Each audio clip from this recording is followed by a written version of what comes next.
అందరికీ నమస్తే శనార్థి. సట్టివారాలు ఎప్పుడు అని అడుగుతున్నారు కదా. అయితే సట్టివారాలు ఇప్పుడు కొంతమంది ఈ కార్తీక అమావాస్య అయిపోయిన తర్వాత మార్గశిర మాసం నుంచి ఈ నెల రోజులు చేసుకుంటారు.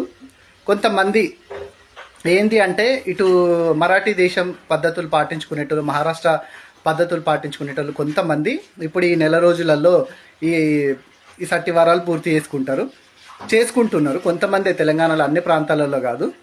అలాగే ఆంధ్రాకి దగ్గరగా ఉన్న వాళ్ళు ఈ సుబ్రహ్మణ్య షష్ఠి బేస్ చేసుకొని మల్లన్న దేవుడే సుబ్రహ్మణ్య స్వామి అని అనుకొని వాళ్ళు ఈ సుబ్రహ్మణ్య షష్ఠి వరకు సట్టివారాలు అంటే షష్ఠివారాలు అని చెప్పి ఈ 7 రోజులు ఘనంగా పూజలు చేసుకొని 7వ రోజు నుంచి సట్టివారాలు వదిలేస్తారు. కొంతమంది వాళ్ళు నెల మొత్తం చేసుకుంటారు. ఇది ఆంధ్రాకు దగ్గరగా ఉండవాళ్ళు చేసుకునే పద్ధతి.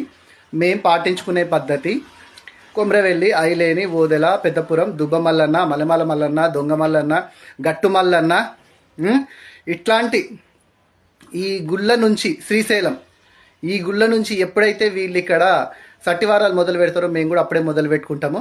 డిసెంబర్ 14, 15, 16 తారీఖులలో సట్టివారానికి ముహూర్తం ఉంటుంది. ఆ రోజు మొదలు పెడతారు కాబట్టి మేము కూడా అదే రోజు పెట్టుకుంటాం. ఇప్పుడు కాదు, నేను గత 28 సంవత్సరాలుగా చేస్తున్నా. మా గురువు ఇదే చెప్పిండు, మా పెద్దలు కూడా ఇదే చెప్పిండ్రు, అవే పాటించుకుంటున్నాం. వాళ్ళు కూడా అవే పాటించిండ్రు. ఇంకోటి, ఇప్పుడు ఈ 14వ తారీఖు రోజు స్వామికి కళ్యాణం ఉంది కొమరవెల్లి లోపల. ఇంకా కొన్ని క్షేత్రాలలో అంగరంగ వైభవంగా పొద్దున దిష్టి కుంభాలు ఉన్నాయి, తర్వాత ఉదయం కళ్యాణం ఉన్నది.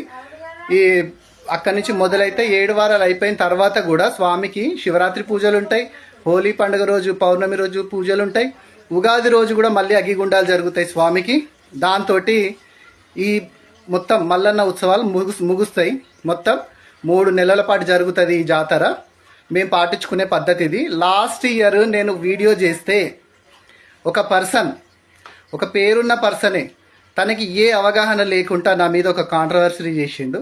నేను దానికి అంటే బాధపడతలేను, ఎందుకంటే తనకున్న నాలెడ్జ్ అంతవరకే, అదంతే. ఈరోజు నేను ఇంత క్లియర్గా చెప్పడానికి కారణం కూడా అదొక రీజను. నేను ఎవరో మొదలుపెట్టింది సాగదీయను, నాకు తెలిసింది మాత్రమే చెప్తా.